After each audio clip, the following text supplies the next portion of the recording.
What's up, everybody? Welcome to another brand new episode of Strong Style here on the Outlaw Nation channel. I am the Outlaw John Rocha, excited to be talking about all the news coming down the pike here in the world of professional wrestling with my brother over there, my co-host on the show, Aaron Turner. How are you, brother?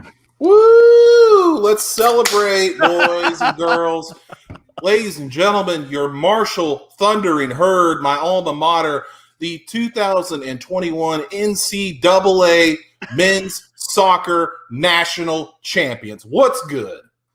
What was the over-under on the first person to bring up soccer on the show being Aaron? It had to be pretty high. It had to be pretty high.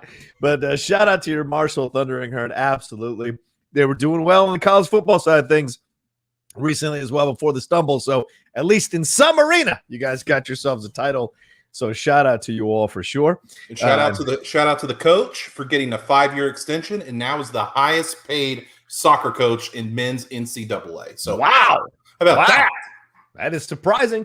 California used to be the hotbed for coaches in soccer, and in Virginia as well with Bruce Arena way back when. So nice to see Marshall getting a little love as well. Well, thanks to all of you for joining us live here today. We got so much to get into. We're going to talk about that Shawn Michaels A&E biography. We're going to talk about the new Dark Side of the Ring Collision and Career, which was awesome. We're going to talk about the Icons RVD documentary that WWE Network just released. It's on Peacock for you all to watch. We're also getting into some AEW news, some NXT news, and some wrestlers being released, our reactions to that, and just talk about all the news happening in the world of professional wrestling. And thanks for joining us again. Just letting you know, Streamlabs and Super Chats are open. I know it's a Sunday show. We had to push it because of family obligations. And so we're here live on a Sunday. Maybe you're sitting back, relaxing, hanging out with us. We're hitting you at the right time. Send in some support. Send in some questions. Send in some thoughts and comments along with your support here. The Streamlabs address right above Aaron's head. I'm going to pin it in the chat. It's in the description of this video as well. Super Chats, they take 50%. So we prefer you go down the road of Streamlabs, but if Super Chats is what you have, Super Chats is what you have. All right, Aaron Turner, where shall we start, my man? Where shall we go to first? Well, let's start with we got a lot of biographies to talk about this week. Mm-hmm. Also, shout out to Big Dave Batista, Army of the Dead on Hello. Netflix. Yes. Haven't completed it all. I've tried to watch it like 4 different times. I'm about an hour in, but I'm enjoying it so far. I like Big Dave, so check that out. But 1.5-hour movie, bro. It's long. It's really long. But anyway, so we're talking about the Shawn Michaels biography that aired this past Sunday on A&E, which I liked, but okay. I want to start with a caveat. There's a lot of reused footage from, if you saw the Shawn Michaels Heartbreak and Triumph thing that the WWE did in, I think, 2002. A long time ago. They've reused footage from his parents, from some of his friends, and like old archival footage from that, which I guess is fine, but it wasn't anything new to me in terms of Shawn Michaels' career trajectory. Everything I pretty much knew. I did think it was funny when they were talking about Shawn Michaels getting beat up in the bar by the Marines, that it went from 6 Marines to 9 Marines to how many fucking Marines was it? So that's always a mystery. Shawn Michaels losing his smile and all that stuff. I'm going to talk more about that in a second, about that whole thing, which something happened this week I listened to that blew my mind about that. But we'll tell me what you thought about it, man. I can say, you guys know I'm not the biggest Shawn Michaels fan as a person. So I've kind of stayed away from biography stuff on him, stayed away from too much of the behind the scenes stuff. I knew about his struggles with addiction. I knew about his struggles and I knew about his his accepting God into his life. And I thought that was great, everything to that extent. But of course, at the same time, he's accepting God into his life is that period of his life where he pulled that Hogan crap. And then in the past, I know he was part of the Montreal Screwjob. So obviously this is a guy I had watched for years, but didn't really care to know because there was something about him that rubbed him wrong. I cannot believe that I found myself agreeing with Bret Hart throughout this biography and feeling like, am I the stick in the mud all of a sudden? Like, I used to be like wild like Shawn in my 20s and 30s. I mean, wild motherfuckers. There are holes in walls all across this country from when I was running wild in my 20s and 30s. Believe me. But like, it's so funny to see this now in retrospect and listen to Bret Hart's words. I had no problem with the click, But hearing the behind the scenes stuff that went on and how Shawn had gotten really full of himself and really cocky, really arrogant about certain things, seeing himself as the straw that stirs the drink, as Reggie Jackson once said once upon a time. I didn't know about that, right? I didn't know how deep that well really went. And I didn't know how much of it he actually believed. But the surprise for me was finding out that he had all these struggles with his confidence, struggles with his beliefs in himself. While he's at the top of the world, while he's got the strap on his shoulder, there are inner conflicts within himself that are driving him into self-destructive places. Brett saying him crying on the bench when after the Montreal screw job happened. And of course, a lot of conversations about Shawn crying throughout certain critical moments of his life, and so I found that to be really surprising because I thought he was one of these old school guys that was kind of a dick and didn't show his feelings, and that's why he was a cocky, selfish a-hole. But there was so much more here that I didn't know about. So Aaron, I totally respect the fact that you'd seen this stuff before. I hadn't. So for me, I really enjoyed it. And my girlfriend, who was initially making fun of the biography in the first 5 minutes when I was watching on the couch, she stayed hooked for about an hour before she went out to garden. Right after the Montreal screw job, she's like, so much drama. You love that drama, and walked out. So it is engaging, interesting documentary. If you don't know that much about Shawn, or if you only know surface level stuff about Shawn Michaels, I found it to be an enjoyable documentary for sure. Yeah, I'm glad you brought up the Bret Hart stuff because I also was surprised that like Bret Hart was super chill about like everything, and it was new stuff with Bret, and he was just saying like how good Shawn Michaels was and like how me holding on to these grudges is probably what contributed to, probably partially contributed to my stroke. I was like, holy shit, like Bret is being like super honest about his struggles and being really honest about Shawn Michaels. And even like later this week, Bret Hart like put over Hulk Hogan, and I was like, is Bret Hart finally changed? Like, what is going on? Like, Bret Hart's my favorite wrestler, of course, but it's like I know Bret Hart in his older years has been pretty salty about everything. But it was nice to see Bret like actually give Shawn some credos and be like, hey man, like I understand that Shawn Michaels like had a lot on his shoulders to be the guy. Something I tell you what though, like in the early stages of that documentary when they were interviewing Marty, I was like, whoa. Yeah. Marty was looking rough. And he talked about that story about how they were in the hotel room and Roddy Piper came in and said, Shawn, like you've really got something. You could probably go places as a single. Oh. Marty, not so much. And I was like, damn. Right. Piper really laid it out to him. But yeah. I would also encourage people to watch the Heartbreak and Triumph DVD if you want to check that out. And I don't know if they have it on the network anymore because it's switched over to Peacock, but The Spectacular Legacy of the AWA is also another documentary that the Midnight Rockers are featured in more, which is great if you don't know a lot about how they started. Right. Because they did talk a little bit about how the Rockers were so innovative, and they really were in the later days of the AWA.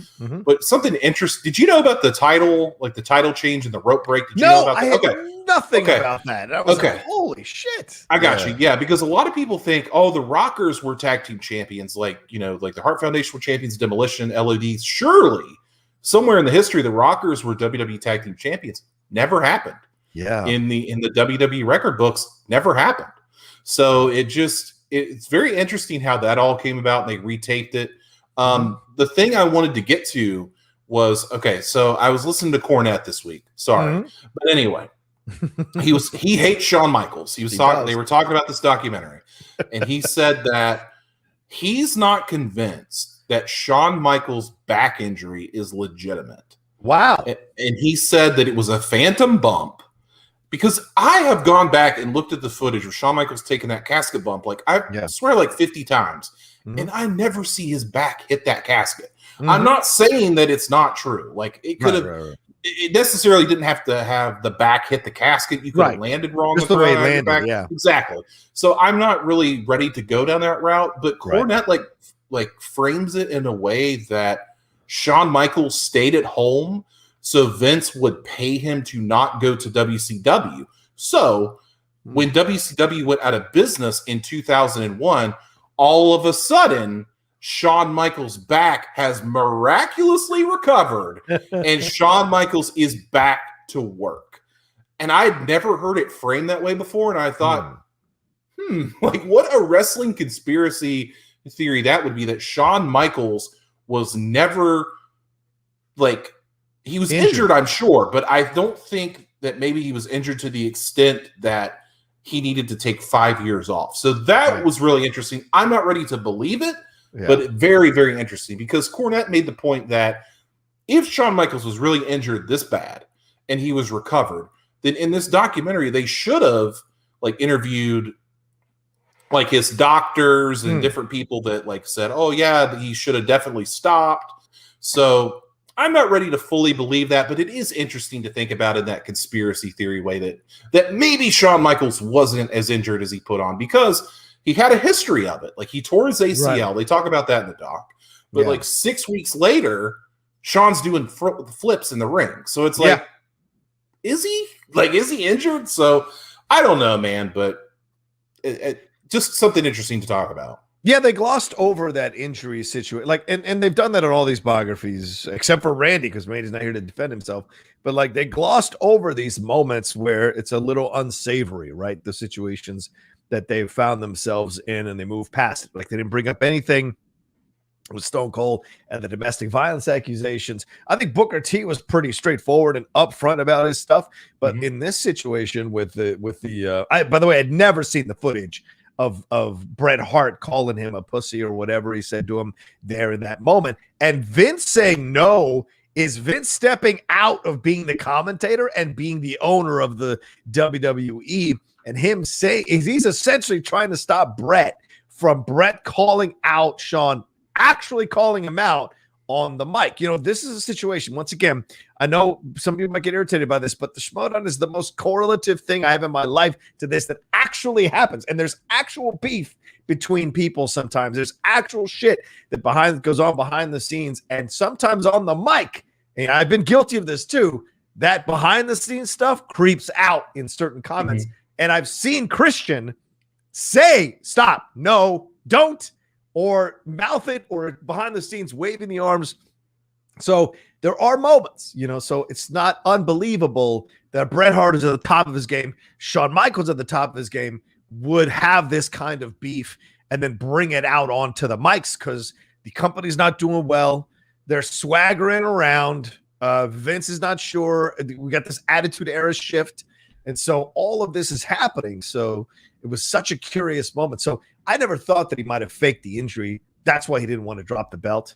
And so if that happened, then it's not a stretch to believe that he faked another injury with Vince's approval to stay home until what Cornette's talked about in 2001. So it's not out of the realm of possibility, but he seems to kind of paint himself as uncomfortable being part of a conspiracy, but still takes part in it. So it's an interesting thing to navigate with Shawn Michaels for sure. It's also worth mentioning that Jake Roberts had some comments about Bret Hart and Shawn Michaels this week. I didn't put it in the rundown or anything, but he essentially said that Shawn Michaels and Bret Hart were not good WWF champions because they weren't tall enough, they weren't big enough, they weren't stars or something like that. So just, you know, Jake Roberts is probably one of the, you know, most famous wrestlers to never hold like a championship in the WWF. And there's a reason for that, because Jake was totally unreliable. So, and Bret like painted it very, like, once again, Bret Hart, what the hell? Who would have thought? Painted it so eloquently that like Jake the Snake Roberts, great worker, great this, great that, but Jake was so unreliable that you couldn't do anything with Jake. So the second that Jake was ahead of the game, he was already behind the game, because Jake just couldn't help himself. And I was like, damn, Bret, like what is this guy? Like, what is this Bret Hart? Like, it's different. But the doc itself was okay. Like, it's going to be really interesting to see next week, because it's the Ultimate Warrior. Yeah. And not only do we have the Ultimate Warrior on Biography, it's also on Dark Side of the Ring. So which one is going to be one is going to be the true doc about the Ultimate Warrior? So that's going to be very interesting to watch. But you know, if you like Shawn Michaels, you're a Shawn Michaels fan, this is for you. This is for you to watch. Yeah, and even if you're not like me, I think there's enough here to find interesting and to explore and to watch, to get to the behind the scenes on this guy. Clearly, Shawn is a very emotional guy, and you know, he can ride the crest of selfish arrogance. Most of the time, when you're dealing with someone who's not a sociopath, selfish arrogance is just a cover for a phenomenal amount of low self-esteem. And so to see that coming through as you're watching the documentary was a real surprise. And I'm actually not surprised that Brett's a little more circumspect. This is what happens, Aaron. You're still a young man. As you get older, this is not trying to say like, well, you'll know. And it's more a matter of like, as you get older, you have a little more perspective. You've been through the wars. You've been through the battles. You glimpse the end. So there's a little more of a leniency, because then you're also able to take a look at yourself and some of the mistakes you made, some of the arrogant things you did, some of the moments where you thought of yourself over other people in a situation because it advanced your career or advanced your status or your brand. And so you're a little more lenient when judging other people who were your contemporaries. And so I think that's what you're seeing from Bret Hart is an older man who is now kind of glimpsing maybe the end. And so is just kind of, while he can still talk about it, is kind of coming to terms with certain things and maybe letting some of the anger go. And as you said, he mentioned that the anger towards Shawn might have contributed to his strokes. Maybe that's a realization that's coming through more and more powerfully as he gets older. And so he doesn't want to waste energy on hating things, on holding grudges, on, pushing out negativity. He wants to just kind of be cool with everybody and roll on with his life. That's not a negative, I think, in my opinion. Yeah. Oh, you muted yourself, bud. Look at me. I had to cough, so I muted myself. But so there was someone in the chat that asked if they covered the Chris Jericho feud. They did not. They did not cover that, which was interesting. Probably because Jericho's on AEW. But also, Drawswalker said he would love to see one on Scott Hall, like a biography. But I wanted to tell you just as it's fresh in my mind, there's an E60, like an ESPN, like short documentary. I think it's like maybe like 12, 15 minutes on Scott Hall.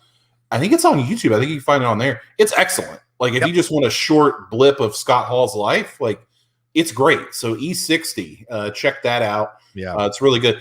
Scott Hall killed a guy. They get into that, how he killed a guy. Yeah. And the strip club in which he worked at, where he accidentally killed a guy, I drive past it every day, so I know exactly where he killed him. But yeah, so there's that E60. Check that out. Do you think, was there anything that you pulled out of this at all that gave you a new wrinkle into Bret into Shawn, or was it more hearing from the modern day people, hearing from people in current interviews, and the Undertaker, Pritchard, Vince, Bret Hart, other people? Scott Hall was on there. So did you and Triple H did anything about it? I didn't know that they'd stopped talking. That was a surprise to me as well. Yeah. Like, was there anything that you took out of this documentary that you didn't know about that surprised you? To be honest with you, no, not really. Okay. I mean, I pretty much knew everything. I mean, I know Shawn is teaching down at NXT, the Performance Center, and he's well respected there, obviously, because he's one of the greatest in-ring performers there's ever been. Yeah. But when Ric Flair says that about you, come on. That's huge. Right. Yeah. So, no, I mean, pretty much everything, even from like when Shawn Michaels used to dress up as Ric Flair and take pictures and imitate the magazine. I knew all of that. Like Chris Jericho, and then Chris Jericho imitated Shawn Michaels as the Rockers. Like it all flows. Like I've watched all these documentaries like 50 times. Like I know what they're doing. Like I'm not an expert on his career or anything, but pretty much all the good stuff, because like we've said, like these are not necessarily for, like us hardcore wrestling fans. They're more for like the general public to be like, oh, Shawn Michaels, I remember him. I want to hear his story. You know what I'm saying? Right. So yeah, pretty much 90 minutes. That's all you're going to get. But I do want to say one thing about this before we move on.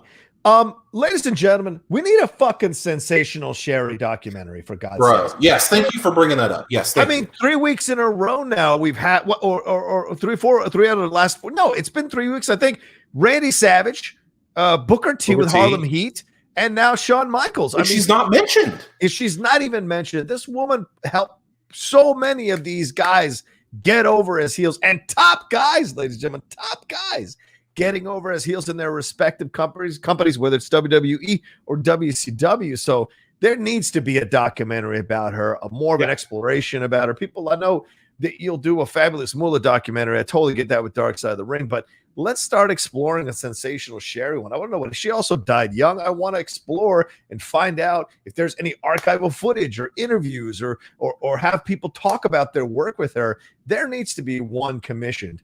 I know the professional wrestling world sometimes can be pretty biased towards women, especially the old school women, but there needs to be one. Just like there needs to be in a Miss Elizabeth one, there has to be these documentaries that profile these women who were able to find success in a pretty male-dominated sport, especially way before Me Too.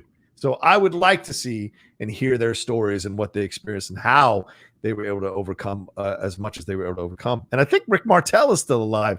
So for God's sakes, why isn't he making this happen, Sean? Aaron? Well, the thing about Sherry is she has a Legends deal. She's in the Hall of Fame.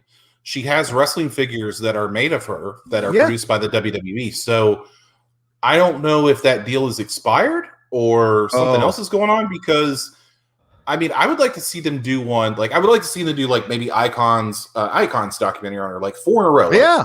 Like Sherry, China, Ivory. Put them all like boom, boom, boom, boom, boom. Like do that. Like Sable, Sunny, whatever. But like, you know what I mean? Like you get these iconic WWE women, Trish, Lita. Like they all need one. So why not do it? You know? You look at all the people she's involved with, like Jim Cornette, Larry Zbyszko. We mentioned Playboy Buddy Rose, all the Midnight Rockers. They had a lengthy feud. Her tag team people. Pretty Boy Doug Summers and Buddy Rose taking on the Midnight Rockers. So certainly she's been around so many different professional wrestlers of renown and of note. So there's no reason, especially remember the mixed tag team match with Sapphire and Dusty versus her. Yeah, of course. And Randy Savage. And Savage. Yeah. I mean, so there's so much to explore here. I think it's a shame that we're not getting more with her. And she was a lifer. I mean, she was doing it all the way until almost the end of her life. My God. So, and she was one of Moolah's girls. Like she was trained by the Fabulous Moolah. And I want to say that AWA doc that I brought up a little bit ago, the Spectacular Legacy of the AWA, she's in it too, I think, because she was AWA Women's Champion. So I believe she's in that as well. So maybe you get a little snippet of what Sherry was all about. But yeah, you make a great point about that. Like the last 3 weeks, what the hell? Like she was such a huge part of all those careers, but like most recently the Shawn Michaels one, like that whole sexy boy character, I mean, would have never got over without Sherry. Like, come on. Absolutely. And, you know, sadly passed away at 49 years old from overdose, what they determined to be drug overdose with oxycodone. So with all the stuff going on here about opiates and steroids and everything like that, I mean, this seems to be right for the time to do a documentary on her. And maybe some people are working on one, and I hope we get to hear news about that soon.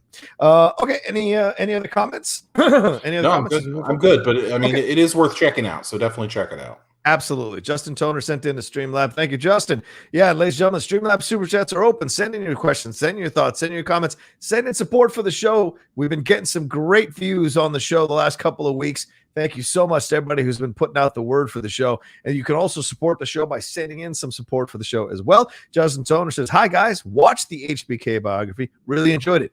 Very honest about his issues and his turning his life around. Triple H making sure he didn't choke on his own vomit. Yikes. Loved NXT this week. Roman versus Cesaro kicked ass on Backlash. Oh, those zombies. Yeah, for sure. We should probably not talk about the zombies.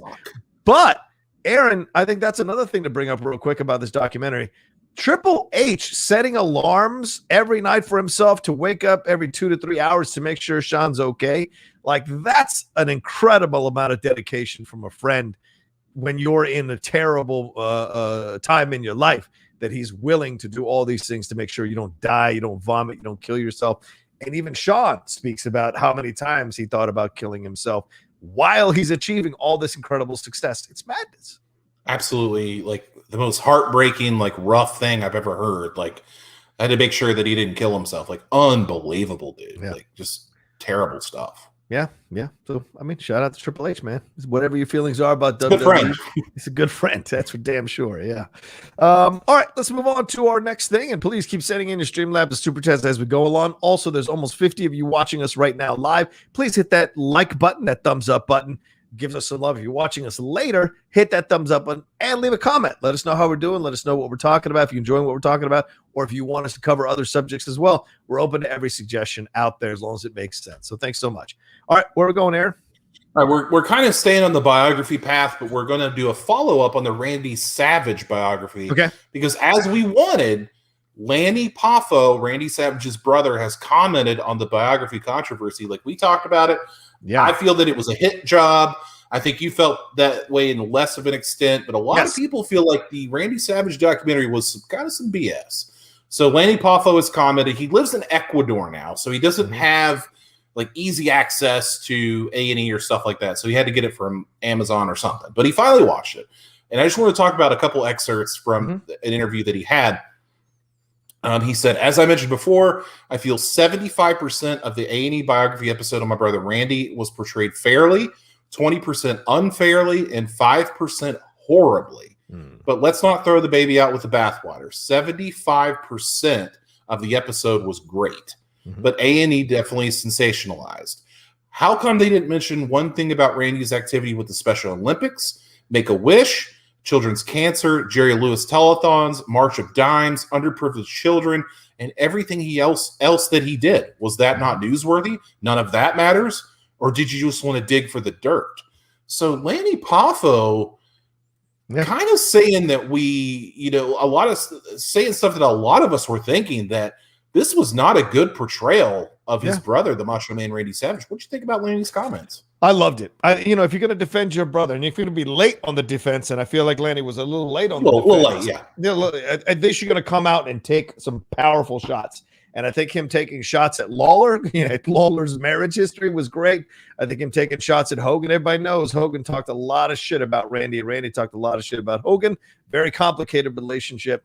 And then going after some of the way that things were portrayed. Gorgeous George especially, he saves a certain amount of vitriol for Gorgeous George. And, that changes my whole point of view on the last 35 minutes of that documentary where they go into all this stuff. And, talking about the ecstasy, he's saying, I'm not saying he did or he didn't take it. He's just not the kind of guy that would be doing to take it to try to stay young or try to be cool with the people. And he was also willing to speak more about that CD. He talked about more about how Randy had come to him and asked him to write those lyrics. He didn't want to write those lyrics. Like, no. Right, exactly. Seeing more of that. So I was appreciative of the fact that he was able to defend his brother so strongly on certain accusations. And I felt the defense made a lot of sense. Him bringing up that they didn't talk about his Make-A-Wish stuff, didn't talk about his charity stuff, and you see the pictures, you've seen the stuff of him with the kids, like he's great with the kids. To leave that out of a documentary, I think was really unfair as well. So although it was a bit late, it was worth the wait because I feel like it was a very good defense of his brother while also acknowledging some of the stuff that were shortcomings about his brother's character and being fair about that as well. So I was very happy to read it, and it certainly changed my mind about the documentary overall, and I probably never need to see it again. And I hope one day down the road we get a really good 3-hour incisive documentary that respects the legacy of Randy the Macho Man Savage. What's funny is that WWE's already made one, and it's on DVD.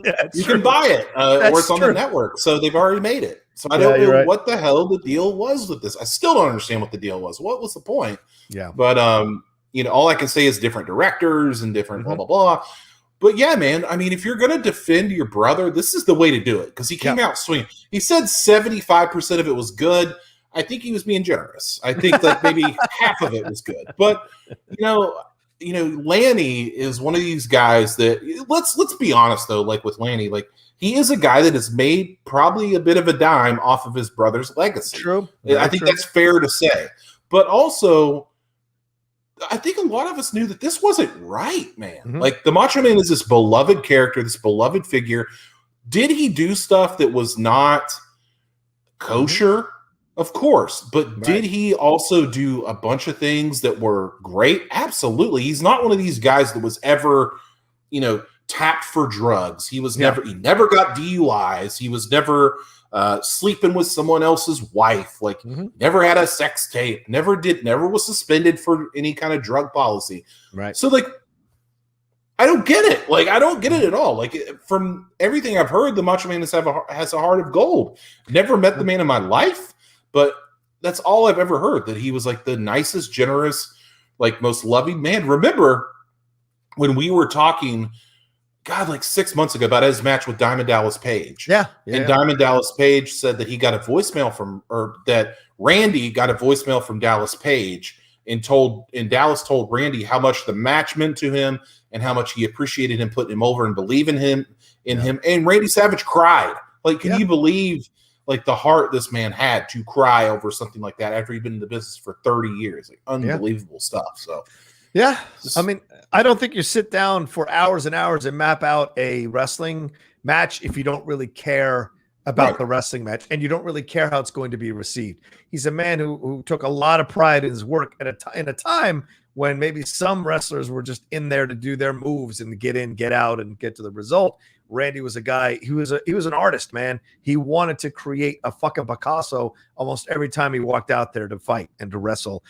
And that deserves a certain amount of respect. And certainly he probably felt he didn't get that kind of respect. So a simple comment like that from Diamond Dallas Page can elicit a reaction from Randy that's emotional, that's tearful, because getting that kind of validation, and especially later in life, certainly means a lot to a guy who spent so much time trying to create something great. And also, I would say this one last thing about Lanny's on my end, Lanny's comments.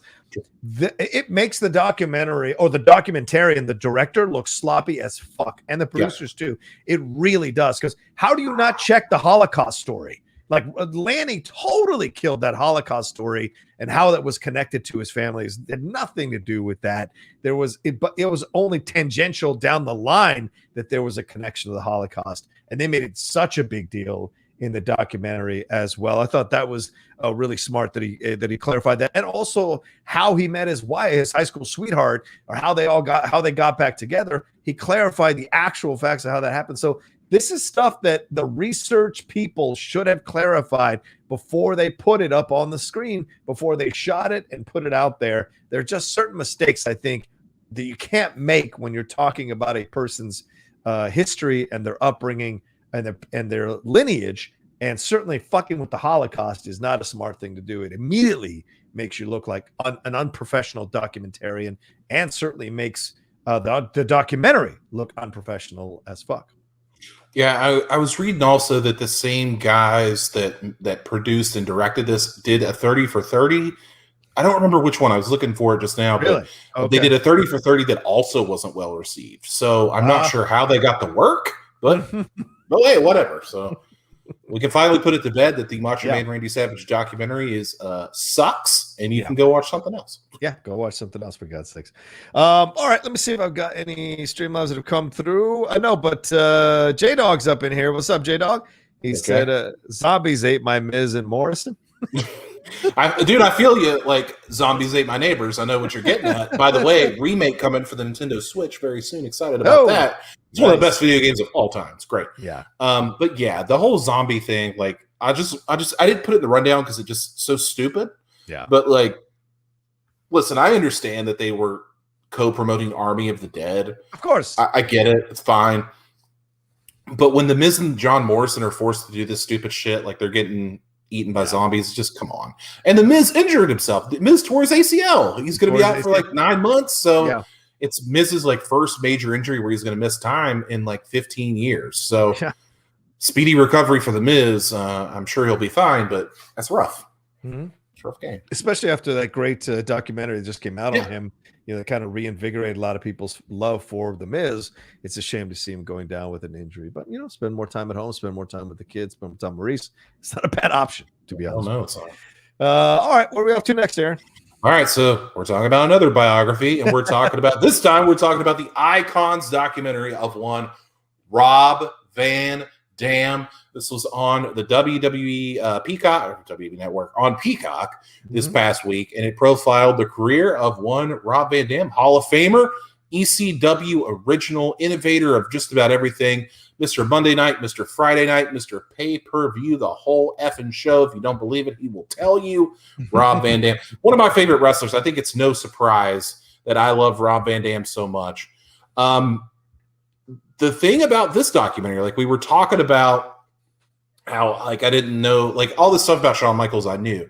Some of the stuff about RVD I did not know. Like I did not know that when he trained with the Sheik, that he basically was a fast learner. They taught him karate and stuff like that. So that's how he learned to throw the karate in there. So I was like, that's pretty neat. And then the stuff about, you know, him being a young kid and the $1 Million Man, like that stuff was really cool about how when he was a kid, he got called up on stage. He was trained by Sabu pretty much, which is pretty wild to think. Yeah. And that Rob Van Dam, like, not only like this documentary, I always loved Rob Van Dam. I think that Rob Van Dam is underrated and undervalued in the history of professional wrestling just because he was an ECW guy. This documentary enhanced my love for Rob Van Dam and makes me think that he's even higher on the list than I realized.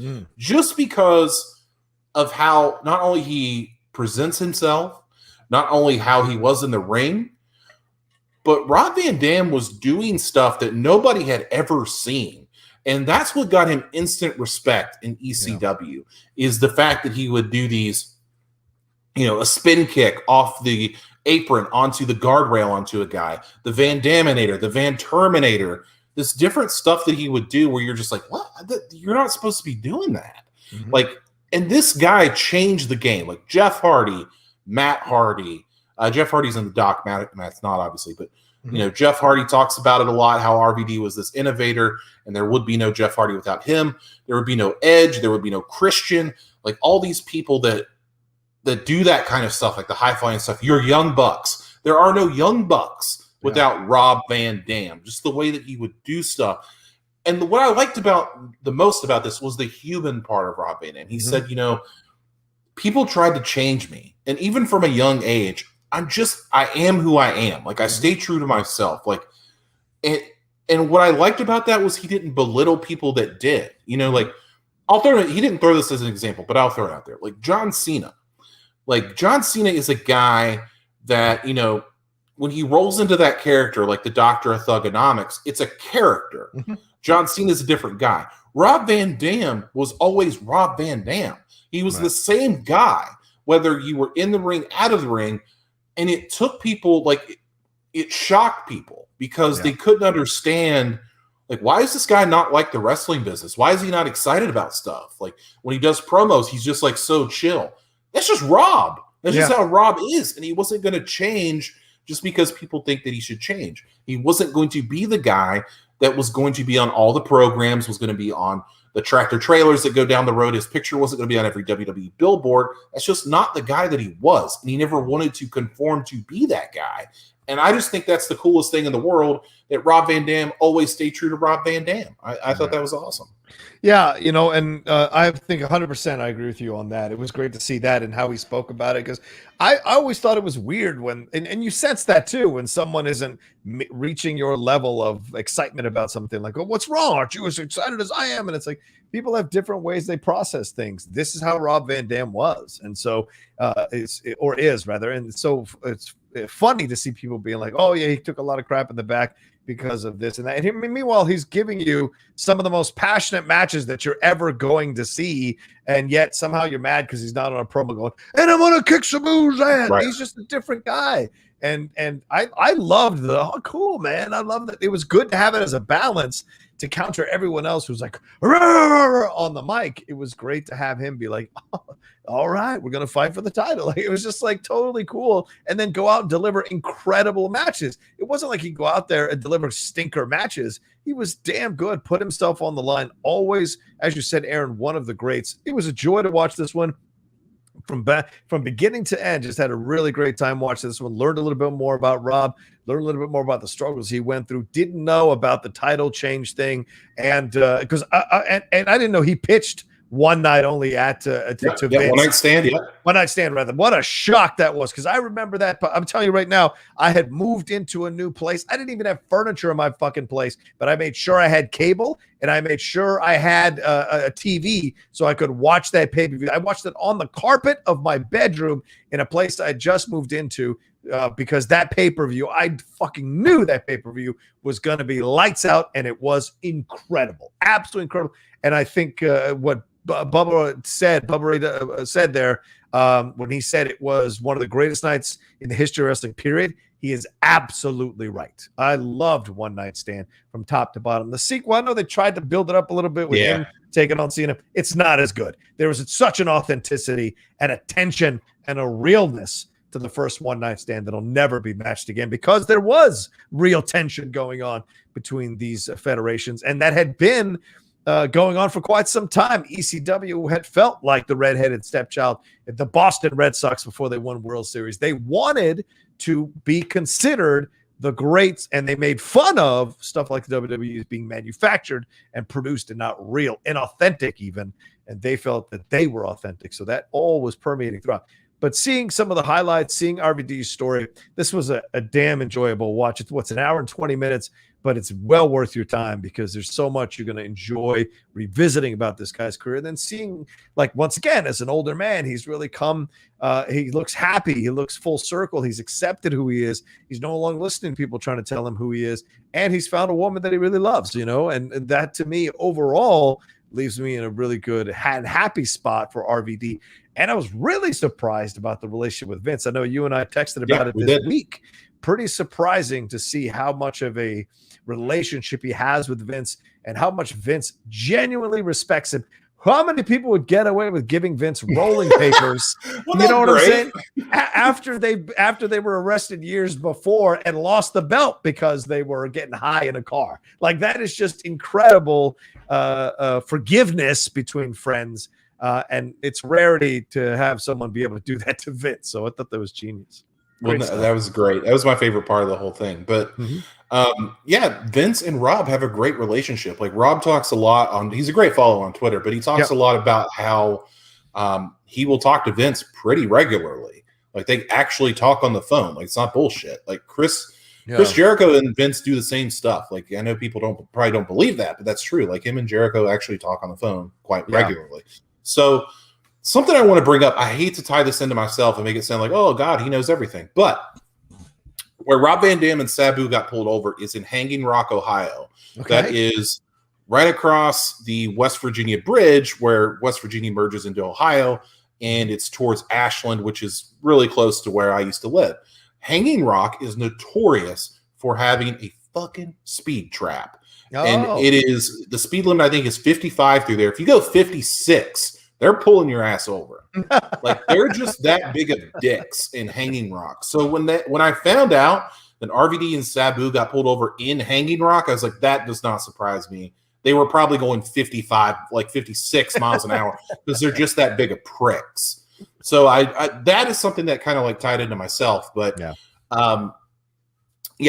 someone had mentioned in the chat they were surprised that they didn't cover him and Jerry Lynn's feud. I think that's probably because Jerry Lynn's with AEW. Probably why. But that's part of it. Also, like, we talked last week about, the guy that, like, hey, man, you got to watch this ECW show. Like, what's ECW? One of the first things I ever saw was that match with RVD and Bam Bam Bigelow, where Rob Van Dam jumped into the crowd on Bam Bam Bigelow and then did it again and did a front flip. Like, can you imagine somebody with the dexterity to jump into a crowd, do a front flip into a crowd, and not hurt anybody, jump all the way across the ring? Like this dude is unbelievable and a great guy, like, and genuinely great person. Yeah. And I'm happy to see him, just keep progressing and being himself. Also, he did find love with one woman, but he also has two women. Shout out to RVD, two women at the same time. He's got Katie Forbes and a girlfriend. What's good? They didn't mention that. What's good? They left it off. I was waiting for that, Aaron. I'm like, oh, are they going to show the two women? Because I remember about a little over a year ago, when I was still putting the channel together, I was asked to host a live a watch along, I think, of WrestleMania, one of the pay-per-views, with my friend Chris Burns, and they brought on RVD. RVD hung out with us for like 30 minutes. He wasn't even watching the pay-per-view. He was just hanging out with us, talking while he was rolling his papers or rolling up his cigarettes and talking about his relationship with the two women. I didn't know that he was in a relationship. The guys had to explain it to me through private chat. And I was like, oh, wow. Okay. So, I mean, it was great. And what a nice guy. What an incredibly nice guy. Absolutely, people say.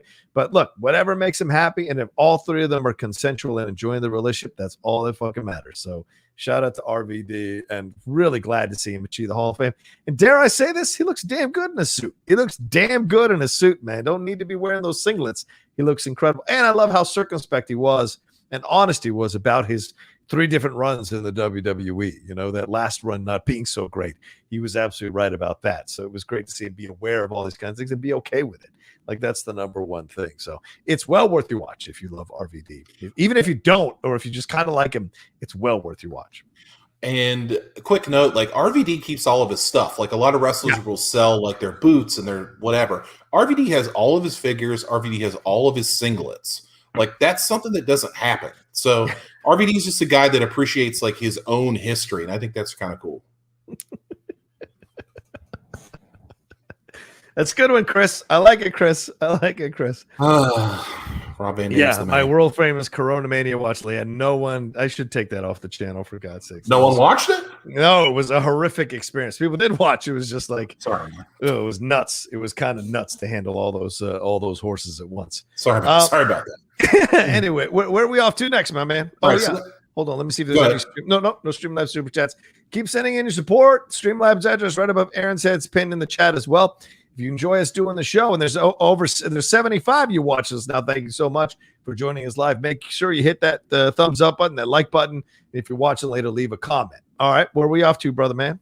All right, so now we're shifting gears. We're going to talk about All Elite Wrestling and its new deal with TNT, Turner Broadcasting, and TBS, which was announced this week. Tony Khan was on Busted Open Radio, and he let slip, or I guess he told, that AEW Dynamite will move to TBS in January of 2022. Mm-hmm. This comes on the heels of TNT. They will be adding a new hour-long AEW series called AEW Rampage, which will debut this year on August 13th at 10 p.m. on Friday night.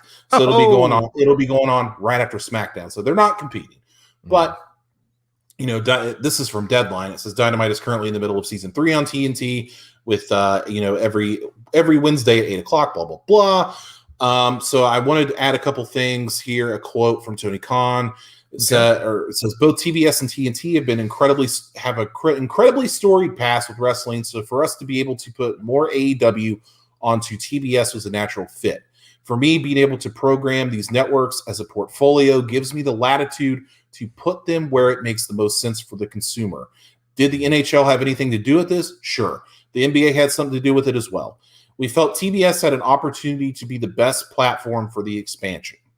So Tony Khan also talked about how TNT wanted to give Dynamite another hour and make it a 3-hour show. And Tony Khan said, no, thank you. I don't want to do that because, as we all know, Monday Night Raw is struggling. Yes. So he opted to move to TBS and have the hour show on TNT, and apparently some very good financial considerations as well. Yeah. So what do you think about this move from TNT to TBS? Do you think it'll be a good move for Dynamite, or what do you think? I wonder if this is a little bit of spin, Aaron, and I'm not as I don't know the machinations, but I feel like TNT is the more premier of brand of between TNT and TBS. So is this moving to TBS because they kind of want to put wrestling just slightly a little bit back than they were? Then how can I say this? They don't see it as important as it needs to be on TNT. TNT was a great launching platform for it, even though it was number 1 in its demographics this past week. Maybe they're sensing that moving it to TBS, they can mold it around TBS. TBS, a little bit of a lower echelon type of network where they can get away with more, mess around with more. Maybe the TNT, maybe the blood stuff, all that's throwing dudes off cages. Maybe, as he says in the comments, or Con, did the NHL have something to do with this? Yes. Did other things have something to do with this? Yes. So I wonder if maybe this is a move to a slightly lower brand network in TBS, where they feel that this is more appropriate. And TBS has a long history of hosting professional wrestling on their brand. So it's not a bad move, but it feels like a little bit of a step down, maybe half a step down from being on the premier brand of TNT overall as a cable network. But I love that they're adding a new show. So this tells me they're not walking away from the brand at all, and they're resisting any WWE programming. So they clearly want to be all in, for lack of a better term, on AEW. I think you're right about that. I think it's a good move because I think what it does is it alleviates the pressure of, okay, we're on TNT now, we're on this big network, so we have to perform at this high level or we're going to get kicked off the network. I feel like the leeway is much more on TBS. Murderance, I had to laugh at Murderance's comment because he said Conan O'Brien quoted as saying, nobody watches TBS. My show's on TBS because Conan O'Brien, like, his show's gone. Yeah, because it wasn't getting any viewers on TBS. I don't watch TBS because it's just replays of The Big Bang Theory and Family Guy. I can watch that anytime. So I don't know if it will bring like the wrestling eyes back to TBS. I think that would be a good thing if it happened for sure. I just don't know about this AEW Rampage show because, okay, so now they're producing AEW Dark Elevation, AEW Dark Proper, Dynamite, and now they're going to do Rampage. That's a lot.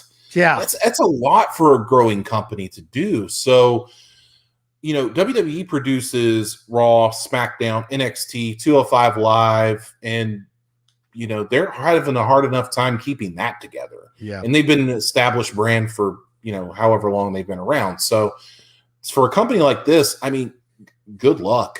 I wish them the best of luck. I hope it works out because I think competition brings the better out of both of these programs. But that's a lot because we've already got. Think of how the wrestling schedule already looks. Like we got Monday Night Raw, Tuesday NXT, Wednesday Dynamite, Thursday is Impact, Friday is SmackDown. Now it'll be Rampage, and then, you know, Saturday we get to breathe a little bit. Unless there's a pay-per-view, then we don't get to breathe. We get some college football, but Saturday we do Strong Style. But yes, Saturday Strong Style. You're right, and then college football, and then on Sunday we do the NFL. So it's like a whole week. Yeah, of craziness. I got to breathe sometime. I got to finish watching Army of the Dead at some point. So, like, help me out here. Like, yeah, that's a fair point. And you're right. I mean, it seems like they certainly want to invest in this brand of AEW, Aaron, but it is a lot. And you wonder if it's too much for a young company to be taken on. You make excellent points there.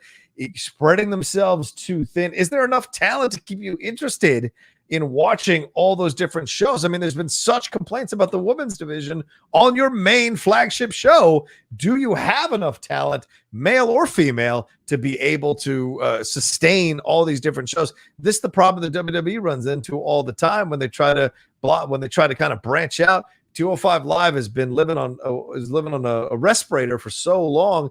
NXT UK, I don't know a lot of people who watch NXT UK, so you're thinning out your product, and I get that you want to do more, but hell, even I'm cutting shows on my network, so it's those kinds of situations where you got to understand where to best put your resources. So in this situation, I don't know if it makes sense to further test the brand, but it's a bold move, and if it works out for them, it could be a really positive step in the right direction where they can legitimately be considered up-and-coming challengers of the WWE. There you go. I forgot about NXT UK because honestly, I don't. So did a lot of people. Sorry. Exactly. I don't watch it. I know it's good. I know like Tyler Bate is great, and you know Kaylee Ray is great, but I don't watch it. I don't have time to fit it in. Yeah, see, there you go. All right, let me see if I got any more Streamlabs. No Streamlabs Super Chats yet. Ladies and gentlemen, please send in your Streamlabs Super Chats. Send in some support for the show as we go along today. We're rounding the corner into the last few segments of the show, so please send in any questions or comments you want us to answer here on the show or address on the show, along with your support of the show. And please hit that like button as well. We got 76 of y'all watching this live right now, so please give it some love. All right, where are we off to, Aaron? All right, so now we're talking about this week's Dark Side of the Ring. So another documentary / paper or TV show. This week they were covering the Collision in Korea, WCW event that happened back in the 90s. Yes. And let me tell you something about like the first thing that I saw when I was watching this documentary is like there are very few people in wrestling that I do not like. And one of the people is Eric Bischoff. And this was like the whole Eric Bischoff jerk-off fest. And I I just don't like what Eric Bischoff, like the way that he says things, the way that he does things. I just don't like Eric Bischoff because I know that he went to Korea for the money. I understand that. I totally get that because they were getting paid a lot. Yeah. So this is one time where I look at Hulk. Okay, I guess I should give the underlying thing. So WCW made an agreement with New Japan Pro Wrestling, the head of New Japan Pro Wrestling at the time, which was Antonio Inoki, to do a charity / like freedom event, like a what do I want to call it? Like a goodwill event. It's a goodwill event, yeah, in North Korea, a peace event in North Korea as like a sign of good faith. Mm-hmm. So they got together, they did that. They brought some WCW talent. Wouldn't say it was good talent. They brought Ric Flair because Hulk Hogan said no, which is one of my favorite parts of the whole thing. I'm about to pass on that one, brother. Okay, pass on that one, brother. That's great.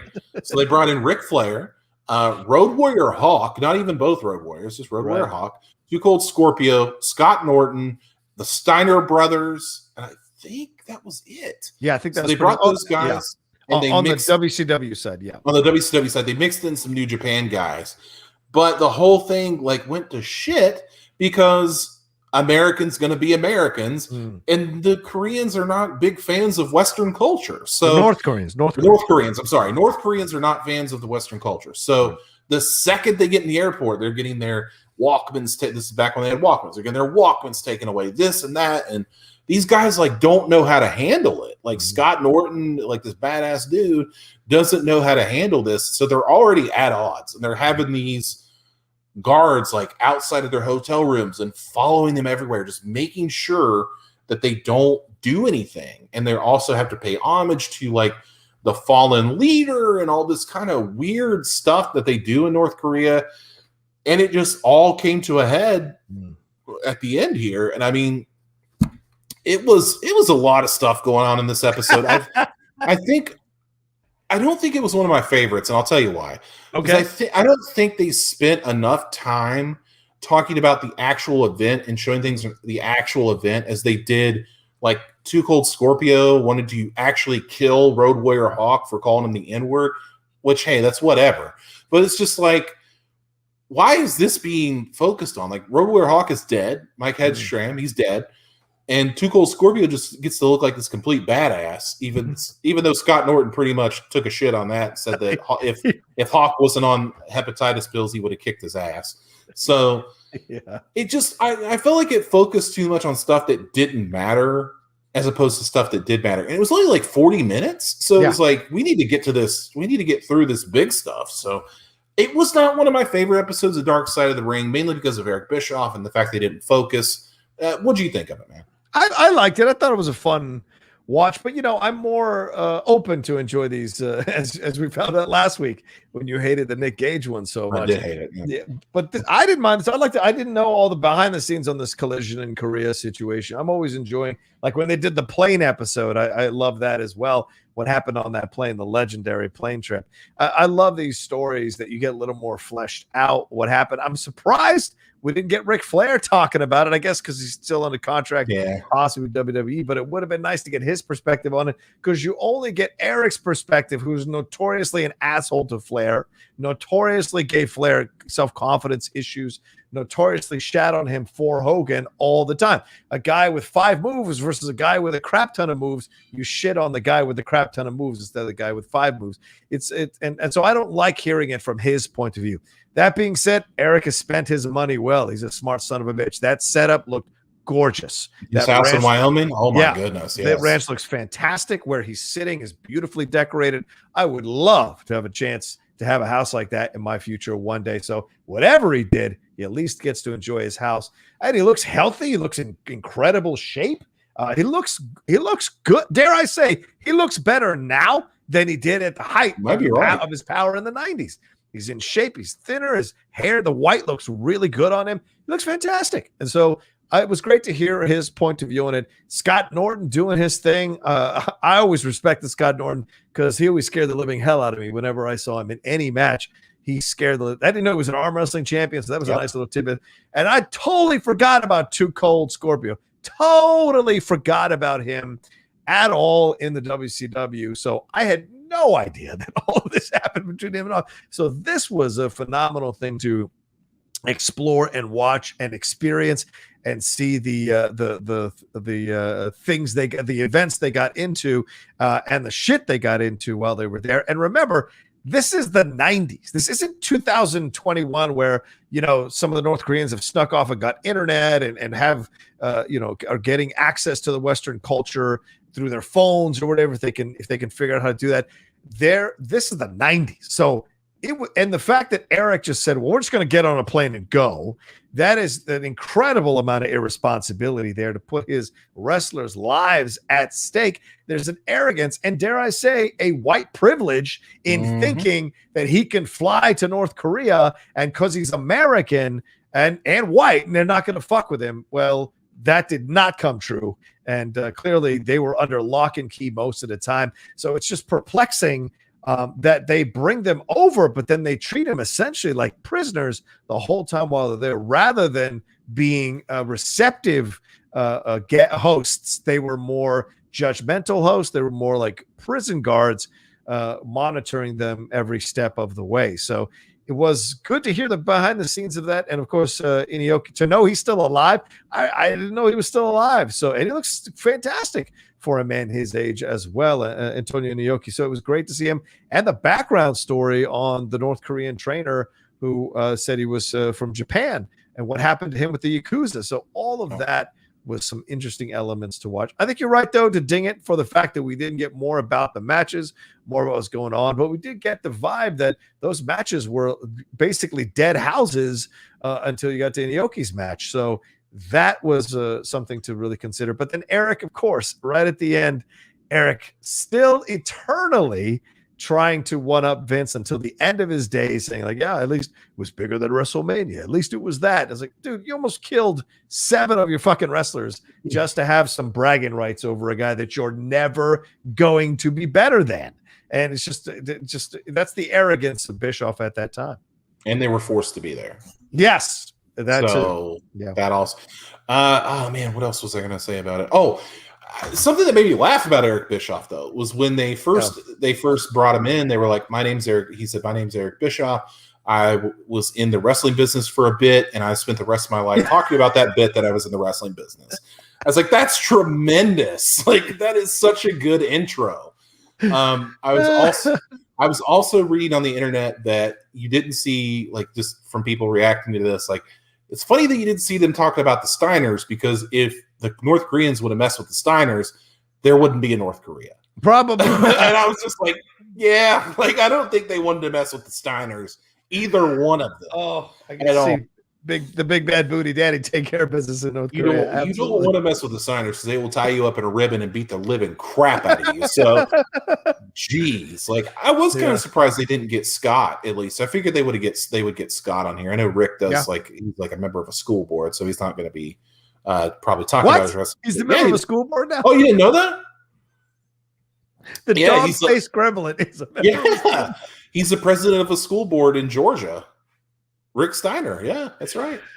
And Scott Steiner owns a Shoney's. I do know that in Ackworth, Georgia. But so the whole event was pretty. Like the highlights of the show for me was Hulk Hogan saying, "Yeah, it's not going to happen." Yes, the whole Eric Bischoff thing, sharpened the chopsticks to stab Hawk.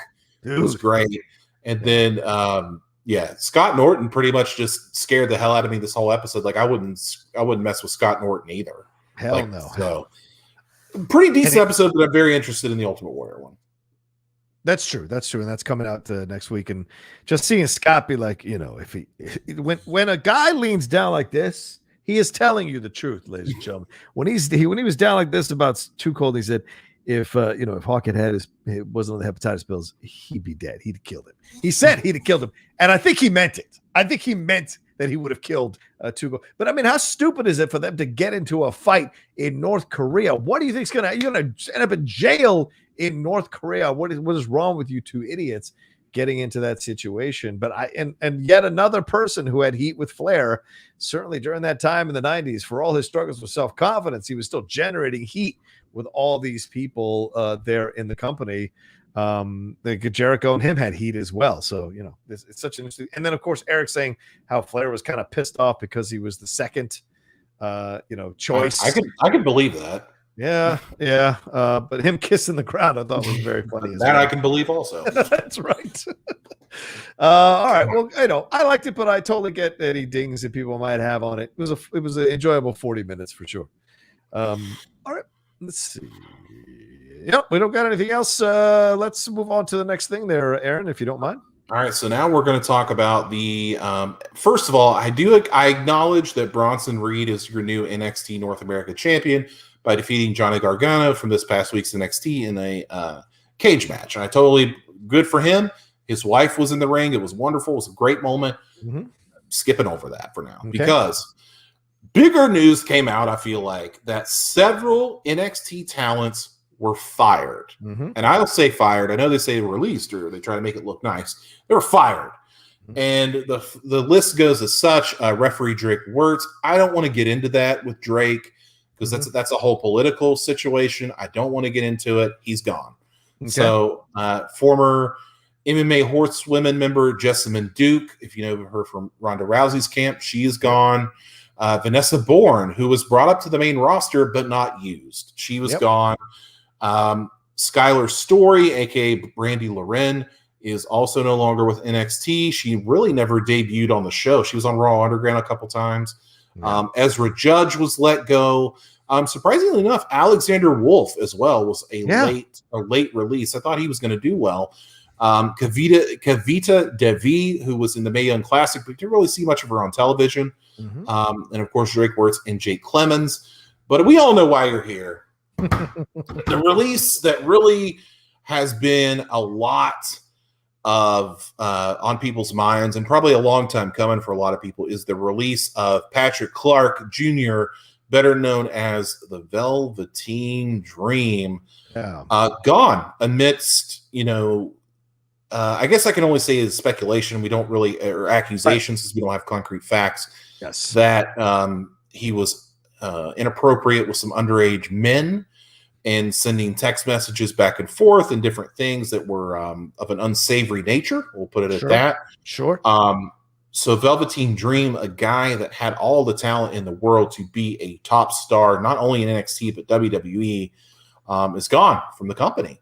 A generational talent, a guy that brought his ass up from Tough Enough to the main roster and really paid his dues.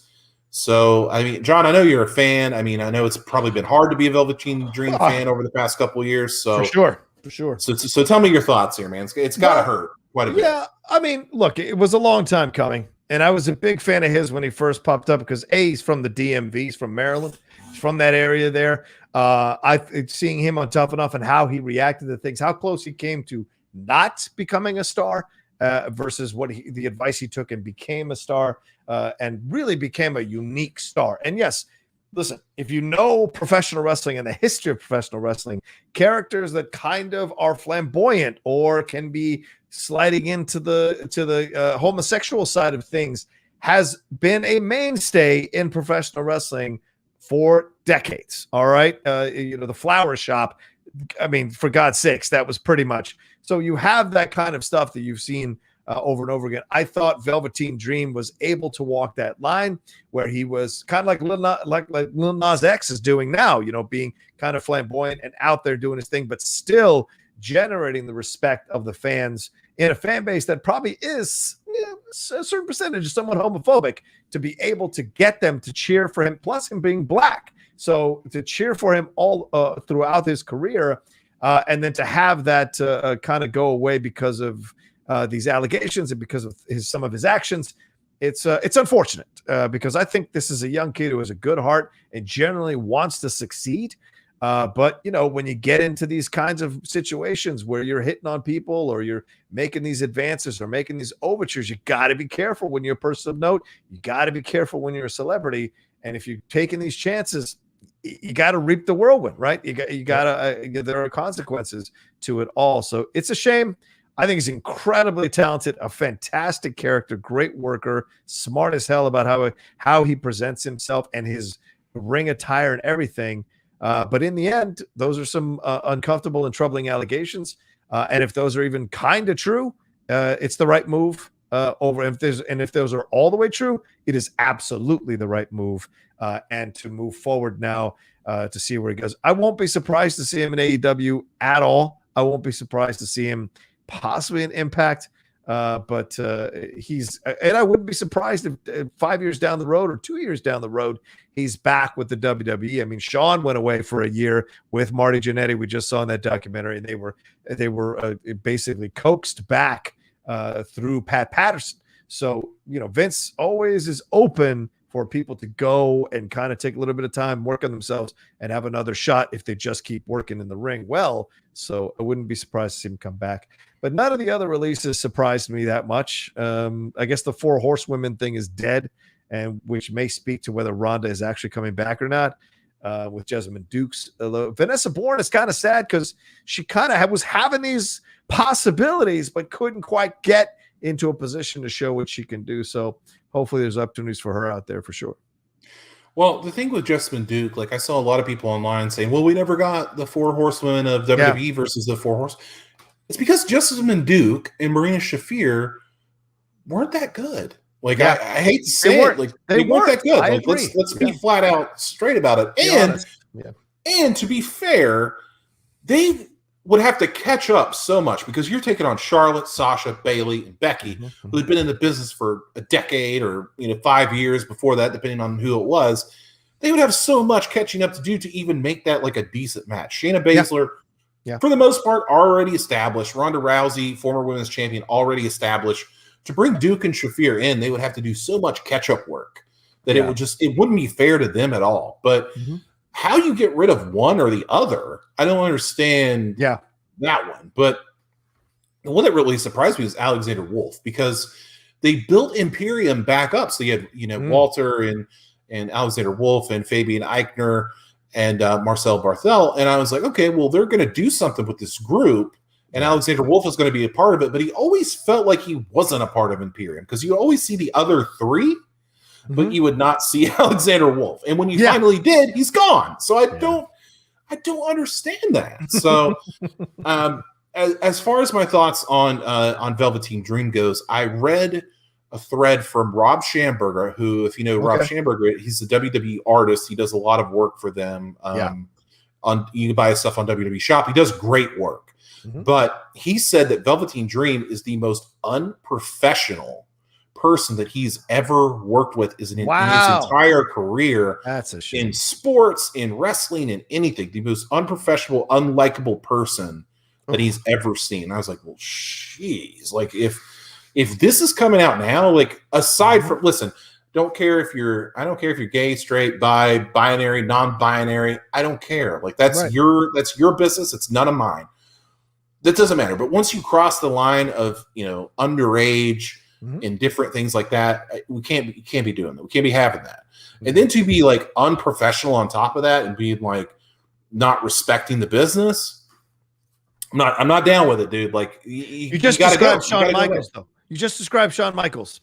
Shawn Michaels wasn't doing anything but Shawn Michaels wasn't doing things with underage. Well, people that we know. I'm not talking about that. I'm talking about the unprofessional stuff. I'm talking about difficult to deal with. I'm talking about being an asshole. Yes. For all the people who are commenting, jumping on Velveteen Dream. This is the exact time period of Shawn Michaels getting all these accusations about him as well behind the scenes, and from people who work with him, and from Vince even, who says in that documentary, I wanted to knock Shawn's lights out. So the arrogance, sometimes you got to have this ego to succeed. Now, it doesn't excuse the unprofessional behavior. I think that's terrible. Absolutely. It shouldn't. And if people who you're working with, who like design the shit you're going to do, are saying that, you're really stepping on the wrong fucking toes. So maybe this is a wake up call for this kid. And he figures out that, you got to grow up here. You got to mature. This was a long time coming. Like I said, hitting on the underage men, that's not a good thing at all. Terrible look. Okay, what do you do from this point forward? Shawn readjusted himself, came back, had to go on his journey and whatever. So maybe there's an opportunity for this guy. We can create a little bit of grace here. Yeah, the allegations are uncomfortable. Absolutely. If there's a law to be involved here and he's supposed to go to jail for this stuff and they prove it, that's the society we built in, and he should go. But we also had to create space that a lot of the wrestlers we love were dicks when they were young, and that's part of the game sometimes to survive in the business. And let's be aware of that little more perspective. And maybe he bounces back, maybe he changes, maybe he figures it out. And if he doesn't, then I think he's going to reap the consequences of that even more powerfully as his life goes along, Aaron, for sure. I will say this in your Shawn Michaels Velveteen Dream comparison. The difference between Shawn and Velveteen Dream was that Shawn was the top guy. Shawn was the WWE champion. 1000%. So Shawn was essentially bulletproof. Shawn could have been an asshole, but he was the guy. He was the guy that provided for all the other dudes. Like if Shawn Michaels goes down, they're all screwed. Right. Velveteen Dream was in a more or less developmental. I know people hate it when you say that, but more or less a developmental territory, and was never the top guy in NXT. So that's the difference between the two. I will absolutely 100% agree with you that Shawn Michaels was a butthole through the 90s and through his run. Shawn Michaels will admit that to you. Yeah. Everybody will admit that to you. So I do see that. I hope Velveteen Dream can turn it around, everything around. I'm not just, the other stuff is bad, so bad. Yeah. But there's a lot of people out there that are in the wrestling business that on Twitter and different things that I've seen that said nobody's going to sign this guy. Okay. Like not Impact, not AEW, not ROH, not anybody. So that tells you what kind of a dude that Velveteen Dream is outside of the ring. That my goodness. Yeah, but it also has to wake you up to the possibility, like if nobody wants to hire you, bro, there is no place to look but yourself. Mm-hmm. And are you going to take that long, hard look and make the change? As Michael Jackson once said, are you going to be the man in the mirror? So for lack of a better reference, but it's a possibility. Everyone has that moment who has these kind of tendencies. Can you take a look at it and make the changes? And certainly the wrestling business is rife for them. And I would take a little bit of exception with your example because Velveteen was on the ascendancy to be the top guy. Then these allegations short-circuited that ascendancy. He could have been the guy with the belt if these allegations had come out after he had won the belt, for sure, and been one of these guys that could be a little more patient with. So, but we shall see. I mean, I think he was going to be the top guy for NXT, and they were lining that up before all this stuff happened. So, well, I think, I'll even go out on the limb and say that I think in 4 or 5 years, Velveteen Dream could have been the WWE champion. He could have been 1,000%. He could have been the top guy in the company, and it got to the point where WWE couldn't put this guy on TV because you've got, even in the Thunderdome, there were people holding up signs that said, fire Velveteen Dream and stuff like that. So you just couldn't put this guy on television. Yeah. You couldn't do it. So what is WWE supposed to do? You got to get rid of him. And that's just where we are now. Yep, absolutely. So, we'll see. We'll see going down the road what ends up happening with all these people being let go. And you never know. It doesn't mean it's the end. That's for sure. Not at all.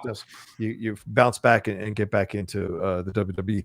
All right, let's see if we got any more Streamlabs or Super Chats. Scott Welsh, thank you, Scott. He says, hey, John and Aaron, just sending in some support for the show today.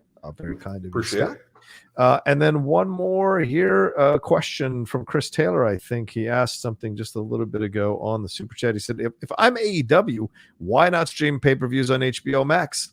It's not a bad suggestion. That's a great question, and I'm glad you brought that up because AEW did announce that they are expanding to show their pay-per-views in Cinemark or AMC theaters. One of the two. Okay. They're going to stream Double or Nothing in theaters. So they're going to start doing that model. I personally think that to pay $50 for a pay-per-view in 2021 is ridiculous. Yeah. Especially when you can get a whole network for $10 or $5 or whatever Peacock charges. It just doesn't make sense to me as a sustainable business model. I brought that up to Cody personally on an AEW conference call. Oh, yeah. That I think it's ridiculous. And he just says, that's just the nature of the business, but whatever. Okay, Cody.